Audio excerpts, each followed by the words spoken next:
credit that has been disappearing. 20% now of disposable personal income comes from government transfer payments.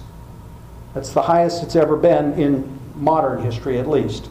And that is things like unemployment insurance, food stamps, and so on. But 20% of the nation's aggregate disposable personal income is now government transfer payments. That's obviously not sustainable over a long period of time. And so whenever that gets ratcheted back, we're going to have something else, hopefully better business, to reboost the consumer's wallet. Although the consumer's been reducing debt, the next page, page 13, shows that we've got a long way to go to get back to a normal range. This is consumer installment debt, and you can see a 50-year picture here. You see again a normal range, and then all of a sudden, when we became debt junkies, and actually this was even more recent than which started in 1980, but starting about the mid-1990s, we went exponentially higher in taking on more debt. The consumer obviously got extremely over-leveraged over that past decade and a half. We didn't draw that in. Whoever did this graph, I've forgotten which source this, I think this was ISI Group. But if the consumer comes down into the normal range, the consumer is going to have to get rid of an awful lot more installment debt just to get back to the historical norm. And that implies a great deal of economic contraction.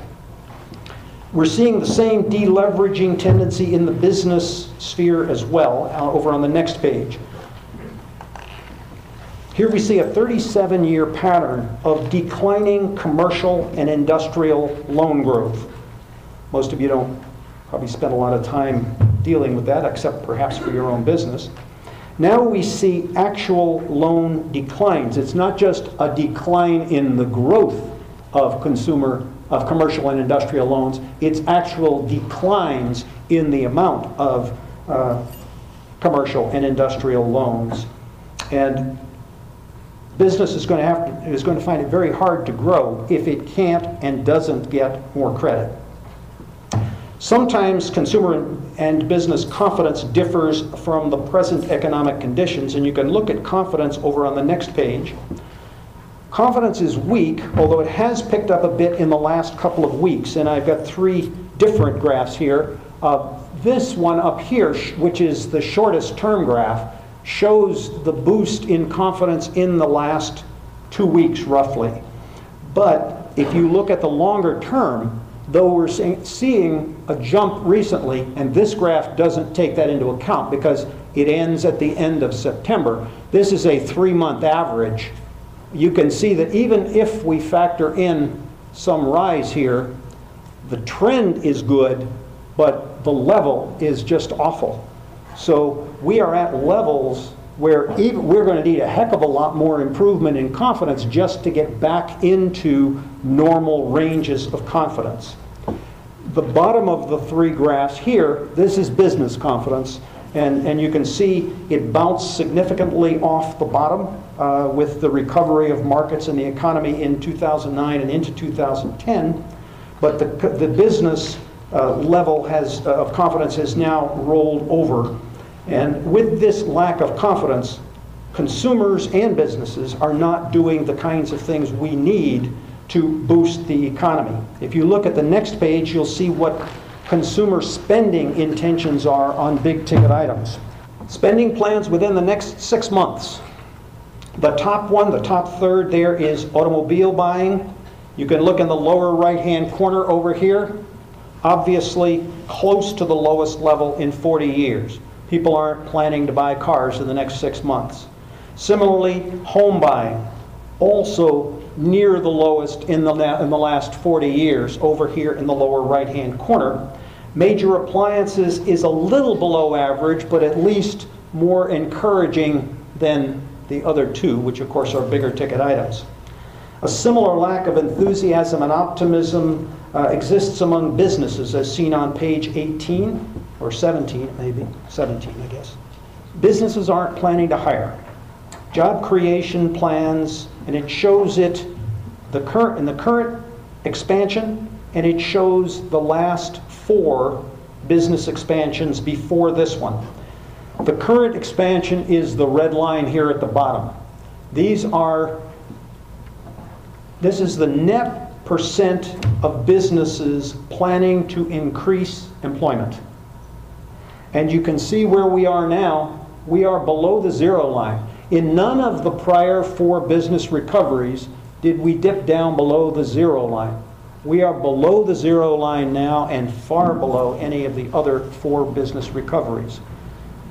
We're 9.6% unemployed on the headline statistic.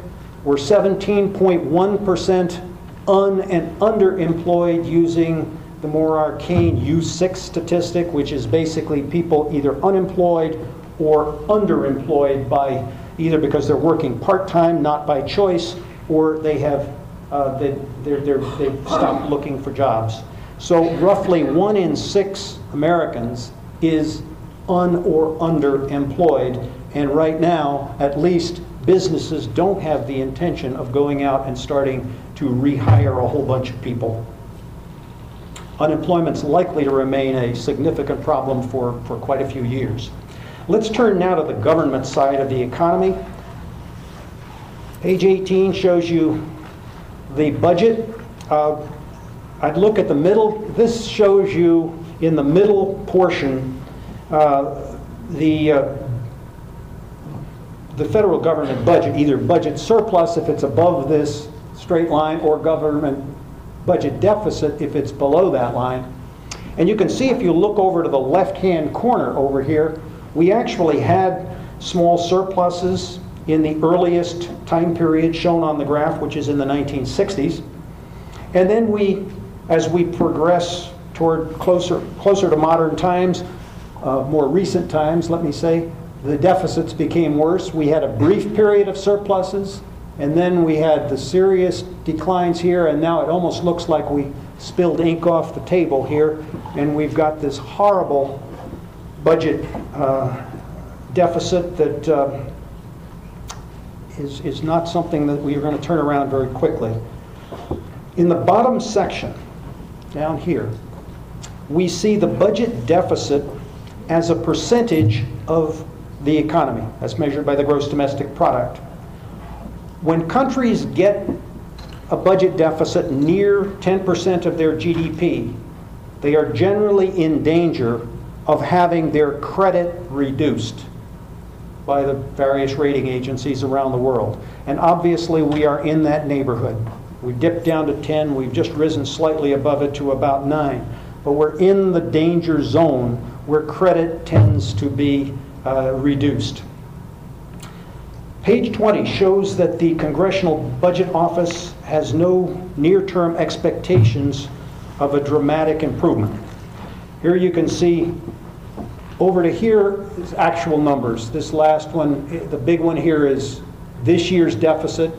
And then from here on we have CBO, Congressional Budget Office, projections. And the massive deficits are clearly expected for this year and next year, and then expectations go from horrible to perhaps just really bad, which I guess is an improvement.